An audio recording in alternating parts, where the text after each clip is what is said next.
నీవు చేసిన ఉపకారములకు నేనేమి చెల్లింతును?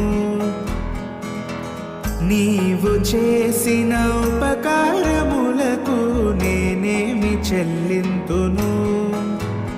ఏడాది దూడలనా, వేలాది పొటేళ్ళనా, ఏడాది దూడలనా, వేలాది పొటేళ్ళనా,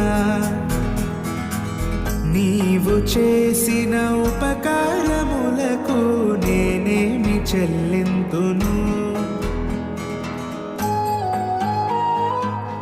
దేవుడు ఇశ్రాయేల్ పక్షంగా తోడుగా ఉండి నడిపిస్తూ వచ్చిన దేవుడు నేడు మన దినాల్లో మన జీవితాల్లో కూడా తోడుగా ఉండి నడిపించునుగాక. ఆమేన్.